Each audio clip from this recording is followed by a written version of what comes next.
So we're here with Bharath from INVERS, coming towards the end of the second day in Autonomy. How have you guys found the event so far? Yeah, it's been okay. We've had some interesting conversations on the stuff we do, shared mobility. I see also a lot of like autonomous vehicles, and that looks like it's the theme of the day. But yeah, we've had some interesting conversations as well. Yeah, excellent. Yeah. And what kind of themes are you picking up within some of the talks and the things that you're seeing? What are the key bits that people are starting to talk about? Yeah, I think there's a lot on autonomous mobility. Okay. And smart cities and how cities can adapt to this. Yeah. MaaS as a service. Yeah. MaaS itself is as a service, but yeah, MaaS itself.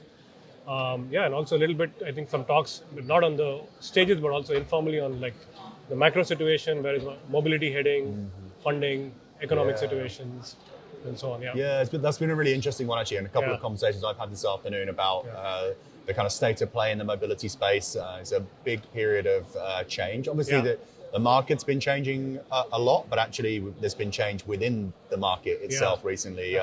Players coming and going, money coming to certain people and not to other people. So it's definitely been a kind of diverse and interesting space. Is there any kind of trends that you guys see on there? Is there areas where you think there's a kind of really strong customer traction that's growing? Yeah, what we see a lot is that there's interest in the car rental sector to automate the rentals and to provide a digital experience. So car rental has been around for decades. It's kind of embedded in our behavior. We have seen them in movies and books. And now there's a shift to kind of make it a bit digital. So it's a long journey to change that. But there's interest to do it for many reasons, for like cost savings, for convenience, and so on. So we think that's a trend that we're seeing, and we're hoping to participate in that as well. Yeah, definitely. Yeah. Also, one that we're seeing similarly, we're seeing quite a lot of movement in that rental company space, either looking to add services to their rental offering, so things like subscription or sharing, again, where you guys will be operating as well.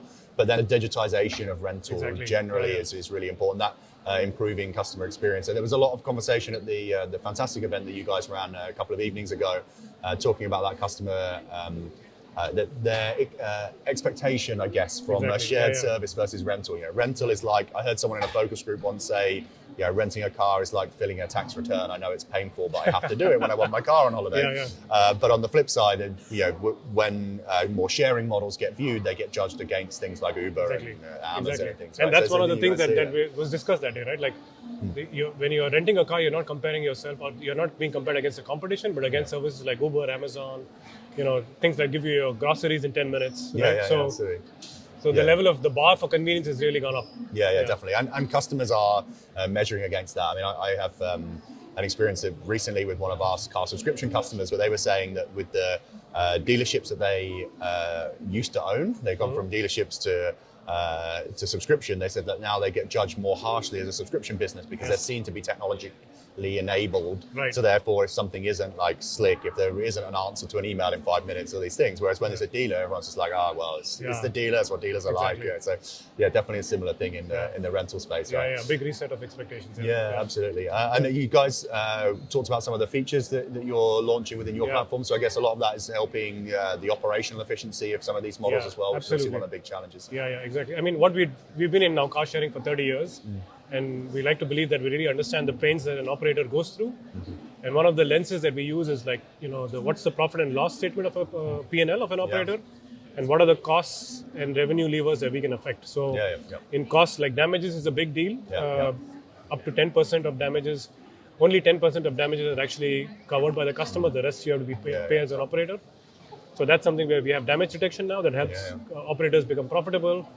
Another thing we're looking at is smoke detection. We have an early product that we're launching towards the second half of this year to enable operators to keep their cars clean, to give customers a good experience, and to keep more revenue flowing in. So these are things that we are. Awesome, super exciting. Well, thanks for making the time. Really good to chat to you guys. Big friends of the company. We do lots of projects together. Super exciting. So looking forward to catching you at the new event. Absolutely. Thanks for having me, and look forward to catching you at the next event. Good stuff. Thanks.